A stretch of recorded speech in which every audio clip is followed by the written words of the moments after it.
हरे कृष्णा। तो इस चैनल में हम सब श्रीमद् भगवद गीता यथारूप पर चर्चा करने का प्रयास करेंगे और साथ में हम श्रील श्रीधर स्वामी, श्रील विश्वनाथ चक्रवर्ती ठाकुर और श्रील बलदेव विद्याभूषण की टीकाओं को भी सम्मिलित करेंगे और उनसे भी हम समझने का प्रयास करेंगे ताकि प्रत्येक श्लोक गीता का भावार्थ हमें अधिक समझ में आए और जिसको हम उसको अच्छी तरह से आत्मसात कर पाएंगे। तो आइए सर्वप्रथम हम श्रीमद् भगवत गीता जो नाम है ग्रंथ का उस पर ही कुछ चर्चा करने का प्रयास करते हैं, उसका कुछ विश्लेषण करने का प्रयास करते हैं। श्रीमद् भगवत गीता, तो इसमें सबसे पहला जो शब्द है वो है श्रीमद्।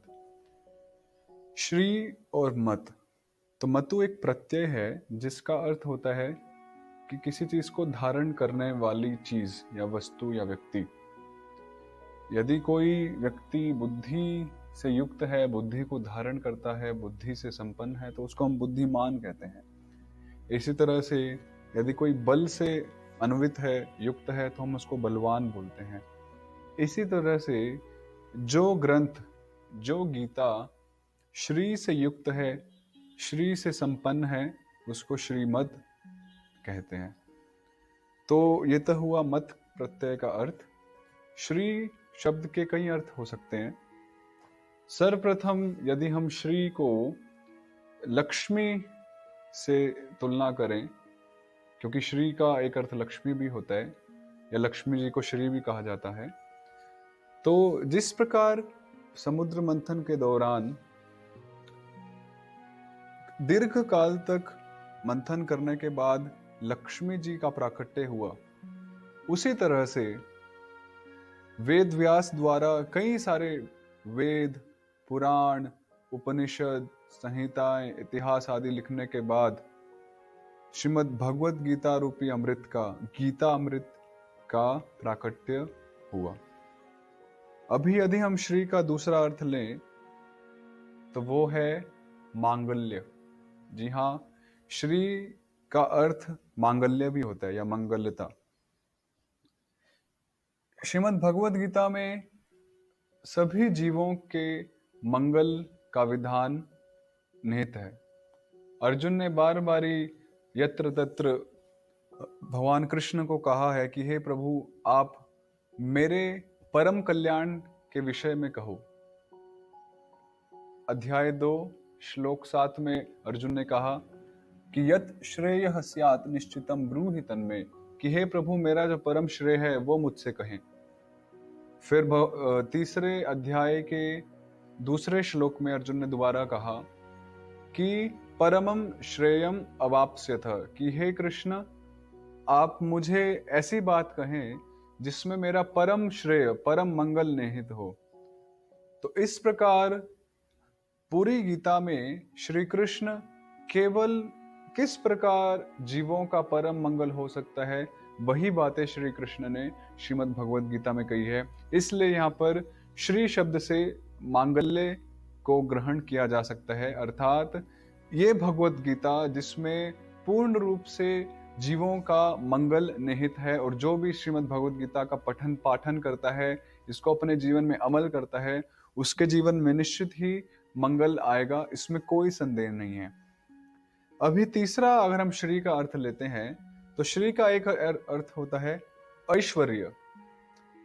तो ऐश्वर्य कई प्रकार के होते हैं, जैसे बल भी एक ऐश्वर्य है, यश एक ऐश्वर्य है, धन संपत्ति भी एक ऐश्वर्य होता है, सौंदर्य एक ऐश्वर्य होता है, त्याग एक ऐश्वर्य होता है, और अंत में विद्या या ज्ञान भी एक ऐश्वर्य होता है। श्रीमद् भगवद गीता में भगवान कृष्ण का जो ज्ञान रूपी ऐश्वर्य है वो श्रीमद् भगवद गीता में प्रदर्शित होता है।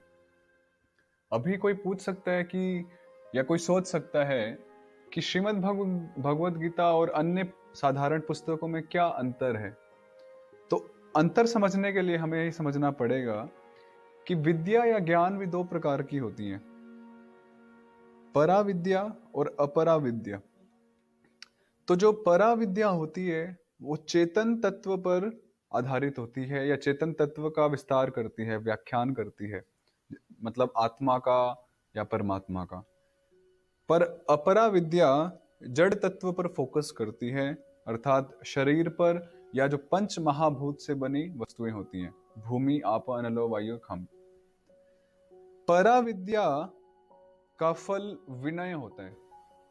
परा विद्या के संपर्क से, परा विद्या के संसर्ग से कभी भी व्यक्ति में मद अर्थात अहंकार या अभिमान उत्पन्न नहीं हो सकता।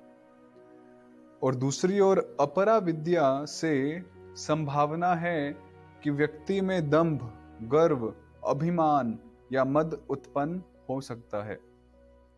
शास्त्रों में कहा गया है कि सौंदर्य से, उच्च कुल में जन्म लेने से, अधिक धन संपत्ति होने से और ज्ञान होने से मद उत्पन्न होता है। तो वहां पर जिस ज्ञान की बात हुई है वो वास्तव में परा विद्या नहीं है, वो अपरा विद्या के लिए कहा गया है। तीसरा जो अंतर है वो यह है कि परा विद्या भगवान की अंतरंगा शक्ति का प्रदर्शन है। भगवान की 3 शक्तियां होती हैं, तटस्था शक्ति, अंतरंगा शक्ति, बहिरंगा शक्ति। तो उसमें जो अंतरंगा शक्ति है, जब वह अंतरंगा शक्ति पूर्ण ज्ञान को प्रदर्शित करती है तब वह चित्त शक्ति या संवित शक्ति कहलाती है। जैसे हम सुनते हैं सत, चित्त और आनंद। तो उसमें जो चित्त जो पाठ है वो चित्त शक्ति अंतरंगा शक्ति का पूर्ण ज्ञान का प्रदर्शन है, जो कि श्रीमद् भगवद गीता यथारूप ही है। और दूसरी ओर अपरा विद्या भगवान की बहिरंगा शक्ति से उद्भूत होती है। तो इस प्रकार परा विद्या और अपरा विद्या में कई सारे अंतर हैं, जिनमें से हमने 3 मुख्य अंतरों को चर्चा करने का प्रयास किया। और इस प्रकार भगवान का जो ज्ञान रूपी ऐश्वर्य है, जो श्रीमद् भगवद गीता में प्रदर्शित हुआ है, प्रकट हुआ है, वह भौतिक नहीं है, वह पूर्ण रूप से आध्यात्मिक है। और इसी कारण से दीर्घ काल से, लाखों करोड़ों वर्षों से इस ज्ञान को दिया गया है और आज तक यह ज्ञान एवर फ्रेश है, नित्य नवीन रूप से विराजमान है। तो इस प्रकार हमने आज श्रीमद् शब्द पर चर्चा करने का प्रयास किया। वैसे देखा जाए तो हर शब्द हम बहुत गहराई से समझ सकते हैं, और सिर्फ श्रीमद् भगवद गीता शब्द पर ही हम 2-3-4 रिकॉर्डिंग्स बना सकते हैं। तो हम इस चैनल पर हम भगवद गीता को एज अ कोर्स कवर करने का प्रयास नहीं करेंगे, हम इसको अनकवर करने का प्रयास करेंगे, चाहे हम इसमें जितना भी समय दें। तो इसलिए आप सभी का बहुत बहुत धन्यवाद कि आप सब हमसे जुड़ें और आप इसका पूर्ण लाभ उठाएं और श्रीमद् भगवद गीता को हम आचार्य की कृपा से समझने का प्रयास करेंगे। हरे कृष्णा।